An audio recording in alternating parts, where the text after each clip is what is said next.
Abra sua Bíblia no Evangelho de João, capítulo 20, verso 1 até o verso 29. Nós vamos ficar em pé mais uma vez, em reverência à palavra viva de Deus. João 20, 1 a 29. No primeiro dia da semana, Maria Madalena foi ao sepulcro de madrugada, sendo ainda escuro, e viu que a pedra estava revolvida. Então correu e foi ter com Simão Pedro e com outro discípulo, a quem Jesus amava.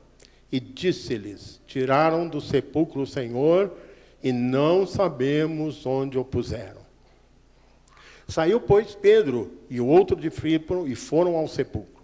Ambos corriam juntos, mas o outro discípulo correu mais depressa e chegou primeiro que Pedro ao sepulcro. E abaixando-se, viu os lençóis de linho, todavia não entrou. Então Simão Pedro, seguindo, chegou e entrou no sepulcro, e também viu os lençóis e o lenço que estivera sobre a cabeça de Jesus, e que não estava com os lençóis, mas deixado num lugar à parte.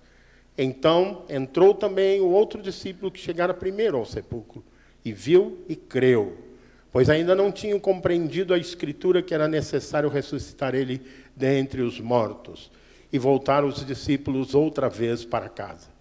Maria, entretanto, permanecia junto à entrada do túmulo, chorando. Enquanto chorava, abaixou-se e olhou para dentro do túmulo. E viu dois anjos vestidos de branco, sentados onde o corpo de Jesus fora posto, um à cabeceira e outro aos pés. Então lhes perguntaram: mulher, por que choras? Ela lhes respondeu: porque levaram o meu Senhor e não sei onde o puseram. Tendo dito isso, voltou-se para trás e viu Jesus em pé, mas não reconheceu que era Jesus. Perguntou-lhe Jesus: mulher, por que choras? A quem procuras? Ela, supondo ser ele o jardineiro, respondeu: Senhor, se tu o tiraste, dize-me onde o puseste, e eu o levarei. Disse-lhe Jesus: Maria. Ela, voltando-se, disse em hebraico: Rabone, que quer dizer mestre. Recomendou-lhe Jesus: não me detenhas, porque ainda não subi para meu Pai, mas vai ter com meus irmãos. E diz-lhe: subo para meu Pai e vosso Pai, para meu Deus e vosso Deus. Então saiu Maria Madalena, anunciando aos discípulos. Viu o Senhor e contava que ele lhe dissera estas coisas. Ao cair da tarde daquele dia, o primeiro da semana, trancadas as portas da casa onde estavam os discípulos, com medo dos judeus, veio Jesus e pôs-se no meio e disse-lhes: paz seja convosco. E dizendo isso, lhes mostrou as mãos e o lado. Alegraram-se, portanto, os discípulos ao verem o Senhor. Disse-lhes, pois, Jesus outra vez: paz seja convosco. Assim como o Pai me enviou, também vos envio. E, havendo dito isto, soprou sobre eles e disse: recebei o Espírito Santo. Se alguns perdoardes os pecados, são-lhes perdoados; se lhes retiverdes, são retidos. Ora, Tomé, um dos 12, chamado Dídimo, não estava com eles. Quando veio Jesus, disseram-lhe então os outros discípulos: vimos o Senhor. Mas ele respondeu: se eu não vir nas suas mãos o sinal dos cravos, e ali não puser o dedo, e não puser a mão do seu lado, de modo algum acreditarei. Passado 8 dias, estavam outra vez ali reunidos os seus discípulos, e Tomé com eles. Estando as portas trancadas, veio Jesus e pôs-se no meio, e disse-lhes: paz seja convosco. E logo disse a Tomé: Tomé, põe aqui o dedo, e vê as minhas mãos. Chega também a mão e põe-na no meu lado. Não sejas incrédulo, mas crente. Respondeu-lhe Tomé: Senhor meu e Deus meu.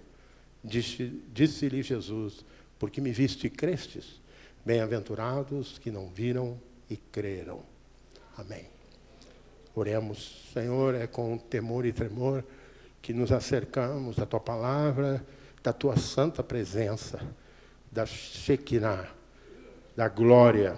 Por isso, Senhor, manifesta esta glória em cada coração nessa noite. Quebranta-nos, remove, Senhor, do nosso coração o mau caminho e nos conduz pelo bom caminho, Senhor, o caminho santo, o caminho da palavra. Abençoa cada irmão, cada irmã. Sê conosco, pois oramos no nome de Jesus. Amém. Os irmãos e irmãs podem assentar. Amados irmãos e irmãs, hoje, para nós cristãos, é o dia. Possivelmente mais de 3 bilhões, são números um pouco incertos, mas cerca de 3 bilhões de pessoas no mundo inteiro celebraram a Páscoa cristã nesse dia.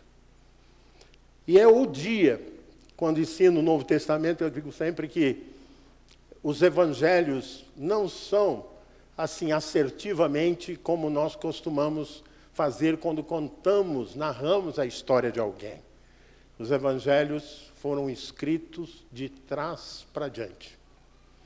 E você vai concordar rapidamente comigo. Porque se Jesus não ressuscitasse, o que teria acontecido com esses homens? Só com a prisão eles já dispersaram, foram embora. E foram tomados de medo. Por que não dizer terror mesmo, de serem objetos de prisão, de suplício, como Jesus, e até de crucificação. Ou de apedrejamento, como foi Estevão. Porquanto, aquilo que para nós é o ungido de Deus, aquele que para nós é o ungido de Deus, o enviado de Deus, não é Moisés. Moisés é para nós um grande profeta.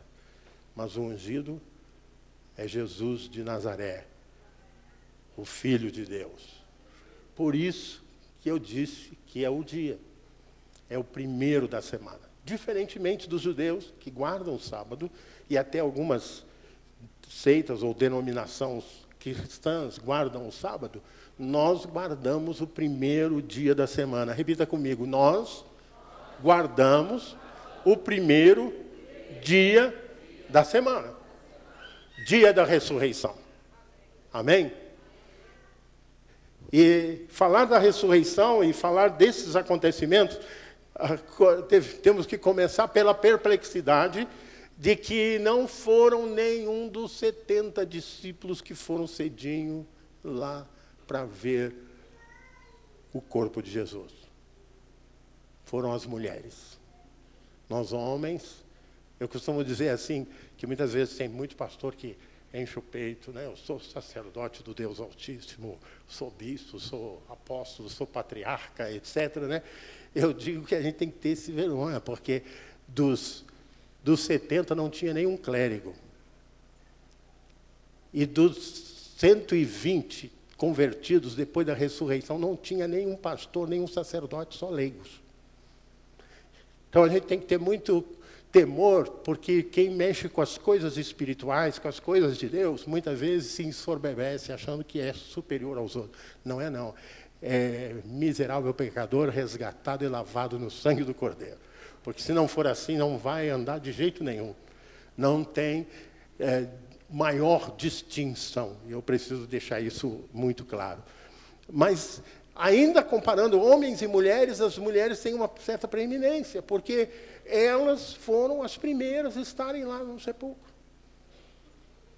Embora tivesse ficado Maria, e eu diria que é interessante, quanto mais graça, quanto maior o pecado, mais, como diz Paulo, superabundou a graça. Porque essa Maria foi aquela da qual foram expulsos vários demônios.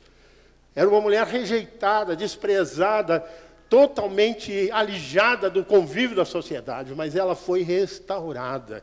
Quando a gente experimenta a manifestação do poder de Deus através do seu Filho Jesus Cristo, o nosso coração se quebranta e nós nos tornamos sujeitos e desejosos de experimentar tudo de novo. Nós queremos mais. Diga para o seu irmão, eu quero mais. Eu quero dizer que nem olhos viram, diz Paulo, nem ouvidos ouviram, nem jamais penetrou em coração humano o que Deus tem preparado para aqueles que o amam. Quem ama o Senhor, levante a mão, por favor. Dá glória ao nome do Senhor, porque a manifestação dele, ele nos visita em meio aos louvores, em meio às nossas atitudes de honra ao nome do Senhor. Mas aqui nós temos uma situação que eu diria assim, constrangedora, porque ela foi para ver o Senhor. fazer todo o cerimonial. Mas Jesus não estava lá. A história humana é marcada por figuras, heróis e líderes, os quais se erguem monumentos.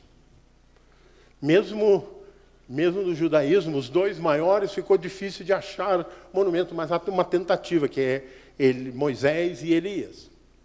Mas na história humana, ali caindo na banalidade do dia a dia, da cultura brasileira, ali no Maracanã tem uma estátua do Bellini, capitão da seleção brasileira, que ganhou a primeira Copa do Mundo.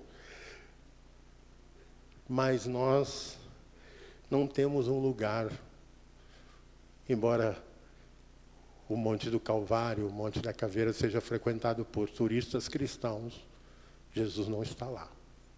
Nem há um monumento da figura de Jesus, porque ele não ficou morto, ele ressuscitou. E ele está vivo, e você pode sentir a presença dele nessa noite.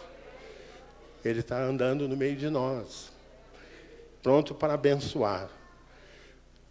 Maria entrou num certo desespero, e é impressionante como é comum no Novo Testamento, como é comum na caminhada de Jesus, o fenômeno que aconteceu com Maria. Jesus se dirige a Maria e ela não o reconhece. Me faz lembrar os discípulos no mar revolto, e Jesus vem e eles dizem, é um fantasma, porque havia muitos mitos e histórias sobre o mar, que havia fantasma, monstros que engoliam as pessoas. Então a insegurança, o medo, por que não dizer o terror, os fazem não perceber a presença de Jesus. A mesma coisa, nesse mesmo dia, que Jesus se manifesta a eles, Jesus, possivelmente, agora eu já estou especulando, né? Não está escrito no texto, diz que ele, no final da tarde, né? No final da tarde, mas o texto diz que naquele mesmo dia, ele apareceu aos 2 discípulos do caminho de Emaús. Possivelmente Jesus, antes que aqueles discípulos, que provavelmente eram do círculo dos 70 discípulos, se dispersassem para a sua aldeia, Jesus aparece a eles e depois aparece para os 11, lá no cenáculo. Mas, quase sempre, um dos primeiros sentimentos que as pessoas têm quando enfrentam uma grande luta, quando se sente atemorizada por uma ameaça externa, quando a sua fé não dá conta de entender o que está se passando, nós, muitas vezes, temos dificuldade de perceber a presença de Jesus. Por quê? Porque nós funcionamos muito, eu mencionava isso sexta-feira, nós funcionamos muito pelos sentimentos e pelas emoções, não é? Há pessoas que estão numa vigília e chegam para mim, pastor, Jesus está aqui, estou toda arrepiada. E eu falo para ela, olha, minha filha, Jesus está aqui, você estando arrepiado ou não estando. Porque a palavra dele diz, eu estou convosco todos os dias, até a consumação dos séculos. Mas nós funcionamos muito e lemos a nossa história, a nossa caminhada, em função das emoções e dos sentimentos. E aí, os nossos sentimentos nos enganam, não é verdade? Quantas vezes você já teve que pedir perdão a alguém, porque você leu uma palavra, você entendeu uma palavra de uma maneira diferente que a pessoa de coração queria falar com você. E aquilo te entristeceu, você ficou comovida, você cortou o relacionamento com aquela pessoa por causa de emoções. Mas a maturidade cristã funciona de forma diferente, ela não anula as emoções, mas ela seguia pela palavra do Senhor. Ela seguia pelo aquilo que Deus disse que nós devemos fazer, de como devemos lidar quando temos um desentendimento com alguém. Deixa a tua oferta no altar, vai, reconcilia com seu irmão. Isso é o conselho da palavra de Deus. Isso é instrução para que a gente não tenha brechas na nossa vida, criadas muitas vezes pela falsa impressão trazida pelas nossas emoções. Ela não conseguiu perceber Jesus, até que Jesus fala com ela. Jesus, quando você estiver realmente atemorizado, Quando você estiver numa situação que você não sabe para onde vai, você busca Jesus, porque Ele fala contigo. Como falou com Maria, como falou com os discípulos, Ele está pronto para te receber.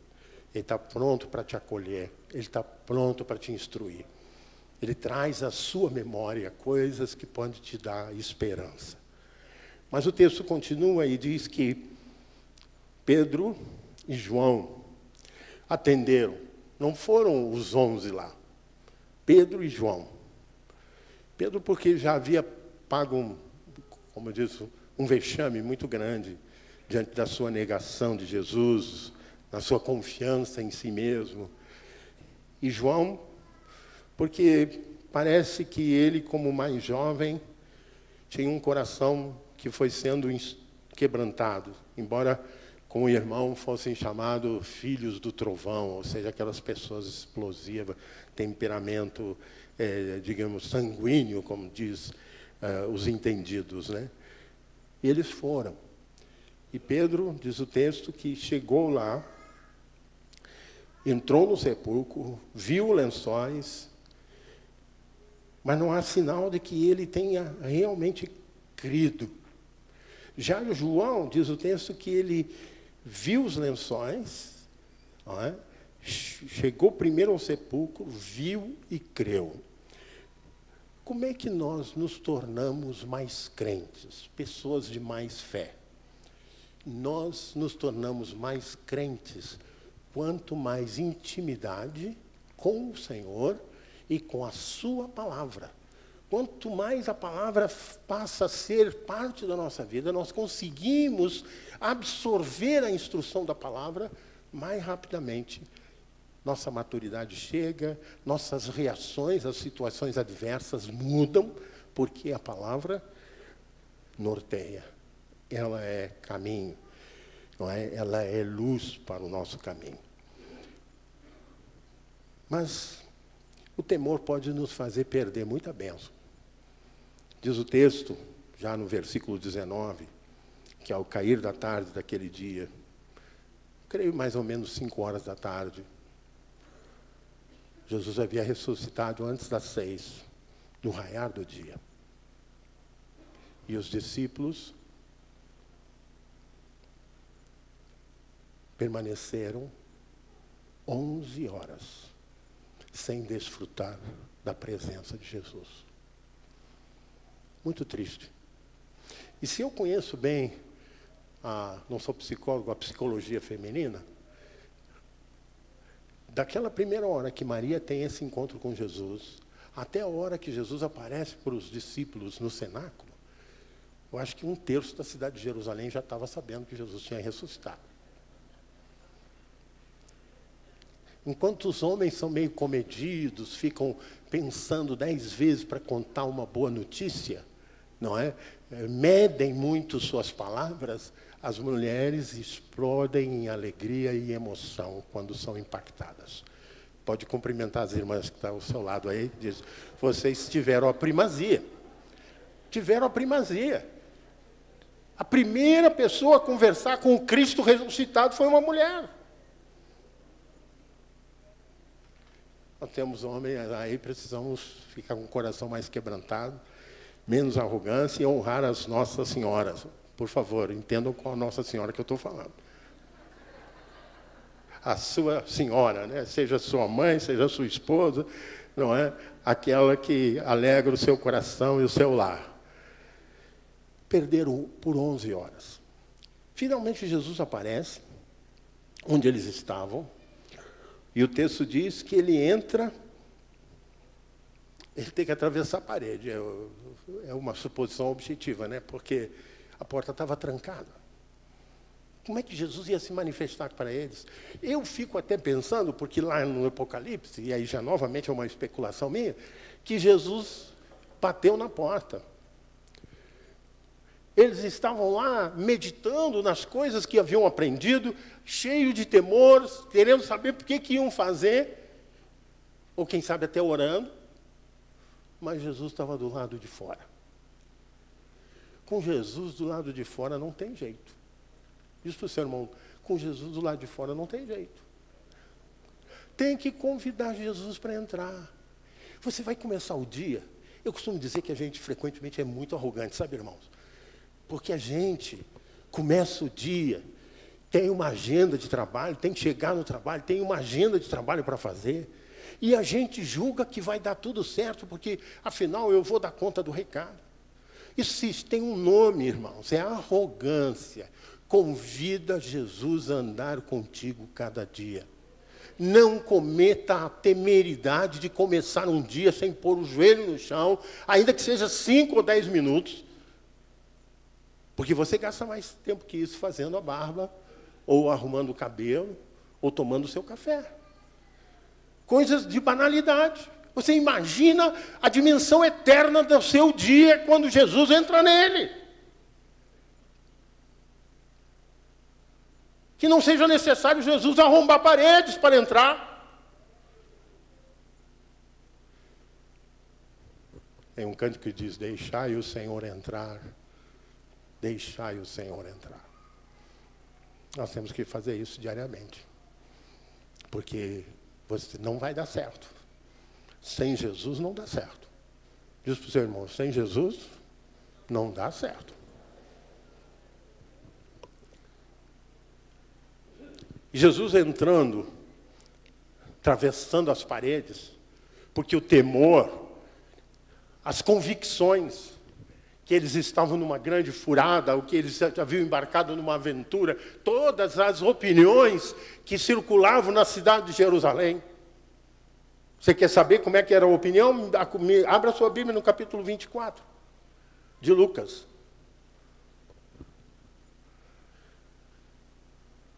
Versículo 19.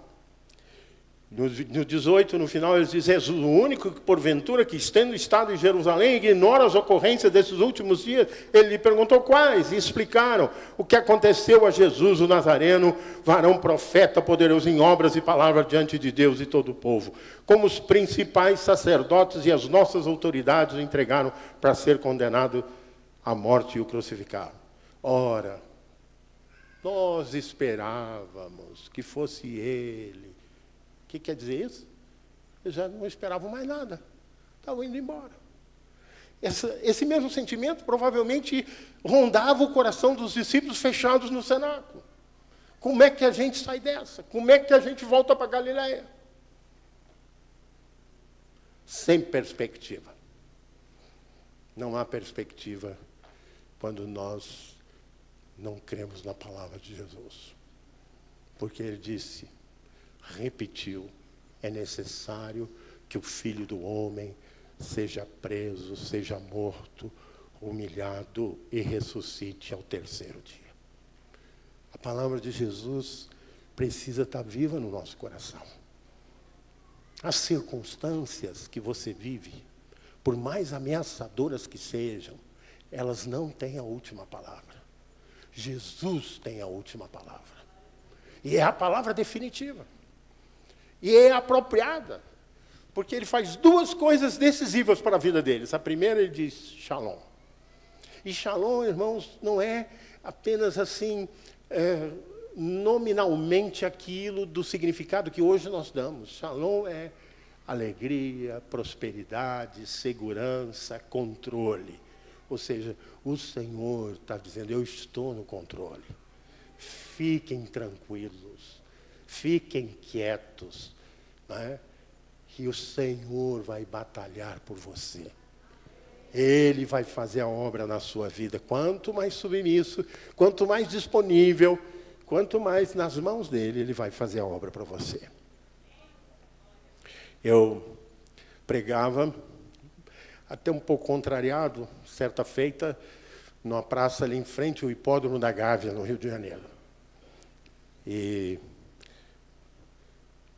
chovia, eu tentava dissuadir os jovens, olha, com essa chuva aqui, sábado à noite, não vai dar certo, a gente melhor, eu estava já trabalhando com discipulado, eu acho que a gente, com os nossos pequenos grupos, que chamávamos na época, vai funcionar muito mais. Não, mas Deus nos deu uma direção de pregar o Evangelho na praça. Eu estou lá na praça, chovendo, murmurando, dizendo assim, viu só, estamos aqui perdendo tempo. Eles começaram a tocar, tem um coreto naquela praça, eles começaram a tocar os instrumentos. E eu estou ali, finalmente, dei uma paradinha na chuva, eu comecei a pregar só para eles mesmo. De repente, para um ônibus, no ponto do ônibus, a 30 metros. Desce um rapaz, vem caminhando, para na minha frente e diz, eu quero aceitar Jesus. Eu falei, Senhor, está tudo bagunçado hoje. Eu fiz o apelo, nem terminei o sermão, rapaz. Quase que eu disse para ele, ainda não está na hora de você aceitar Jesus. Como se eu tivesse controle das coisas, né? Mas a gente gosta de fazer esse tipo de coisa. Aí, com isso, eu fiquei tão impactado, né, que eu terminei o sermão e fui conversar com ele. Era o Josué, era o chefe do tráfego do Morro do Vidigal. Ele estava sendo procurado pela polícia. A mulher com quem ele vivia tinha tido um menino, e esse menino, ele havia passado a farra de sexta para sábado, até de madrugada, chegou em casa, soube que a mulher tinha ido para o Hospital Miguel Couto, caiu, como a gente diz, de bode ali, apagou, literalmente. E quando ele acordou, já era umas 4h da tarde, ele viu na parede escura do barraco dele uma luz imensa, e o Senhor Jesus, como apareceu para Maria, apareceu para ele e disse, você vai, pega o ônibus, desce na Praça do Jockey, que o meu povo está lá. E ele pegou o ônibus, desceu na Praça do Jockey para aceitar Jesus. Tal o desespero que ele estava por causa da criança, por causa da vida dele, por causa das muitas ameaças que ele estava vivendo. Para concluir, para vocês verem como Deus faz coisa bem feita, a igreja que temos lá dentro do Vidigal foi criada dentro da casa do Josué. O Josué se tornou missionário, não é? Então, irmãos, quando Jesus assume o controle, quando nós entregamos as rédeas nas mãos dele, coisas sobrenaturais acontecem. Mas, irmãos, nós temos que reconhecer que muitas vezes nós temos coração endurecido. E coração endurecido não é privilégio só de homens, ou de crente novo, ou de pessoas que estão no mundo. Tem crente, entre os discípulos, Jesus 4 vezes disse para eles, porque tendes coração endurecido, ou seja, coração incrédulo. Eu termino falando disso, de incredulidade, que isso é uma coisa que nos cerca o tempo todo, que estava ali presente naquele momento que Jesus aparece. Depois que Jesus aparece, sopra eles o Espírito. Havia um discípulo que não estava lá, Tomé. Você já percebeu que tem pouca gente que se chama Tomé, né? Mas tinha até uma propaganda, anos atrás, eu acho que eu já contei isso aqui, não sei quantos lembram, uma empresa de venda de carro, chamada Santa Amaro Veículos, que um dia botou uma propaganda assim, seja como São Tomé, só acredite vendo, venha ver as nossas ofertas. E eu já tive crente que disse para mim, pastor, eu sou que nem São Tomé, só creio vendo. Eu falei, meu filho, isso aí é desgraça, viu? Que São Tomé teve que ser exortado por causa da incredulidade dele, você está honrando a incredulidade, para com isso. Mas por que Tomé? Vamos ver alguma coisa que tem em Tomé que pode ser semelhante a nós. Por que Tomé não estava lá? E por que Tomé disse, eu só acredito vendo? Ou seja, não é fé, né? Porque fé é a certeza das coisas que se esperam, não é? E convicção de fatos. Eu quero que vocês digam junto comigo. Fatos que não se veem. Isso que é fé.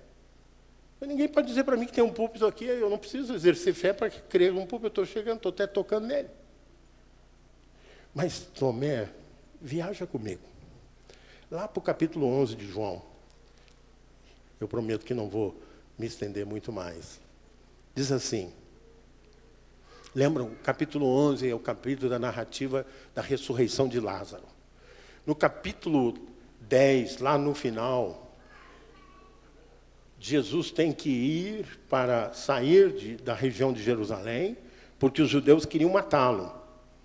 E ele vai para o Jordão. E lá ele recebe a notícia que Lázaro estava mal, muito doente. Lázaro e a casa de Marta, Maria e Lázaro em Betânia era o lugar onde Jesus parava, era praticamente o pouso de Jesus na cercania de Jerusalém. Então, finalmente, Jesus recebe a notícia. E no capítulo 11, versos 14 a 16, diz assim: então Jesus lhes disse claramente, Lázaro morreu, e por vossa causa me alegro de que lá não estivesse, para que possais crer, mas vamos ter com ele. Por que Jesus disse que se alegra? Todos nós sabemos que ele chorou por causa da morte de Lázaro. Porque ele sabia que o Pai, através dele, ia ressuscitar Lázaro.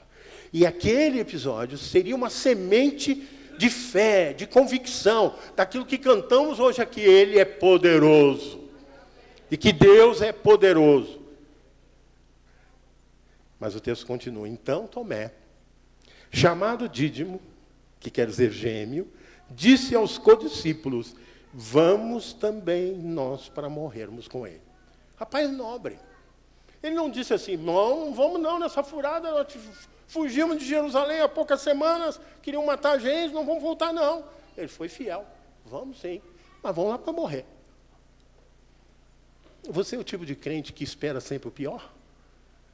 Crente não pode ser pessimista não, meu irmão. Você está do lado do Rei dos Reis, do Senhor dos Senhores, o que venceu a morte. Você tem que ter uma fé que vai vencer. Não pelos teus méritos, mas pelos méritos do teu Senhor e Salvador Jesus Cristo. Ele é poderoso. Diga comigo, Ele é poderoso para fazer muito mais de tudo que pedimos ou pensamos. Aleluia! Aleluia! Glória a Deus! Mas não começou aí, não. Não foi só isso. Eu vou dar outro exemplo de Tomé. Coitado do Tomé, né? Fico pensando lá no céu, na glória eterna, porque ele se arrependeu, né? Ele deve ter pedido ao Espírito Santo: fala lá para o Joãozinho, tirar aquele episódio lá da Bíblia, para ninguém mais ficar sabendo desse mico que eu paguei. O Senhor disse: não, mas eu tenho um propósito com isso, para ensinar. Por isso que a gente está conversando aqui. Capítulo 14. Versos 4 e 5.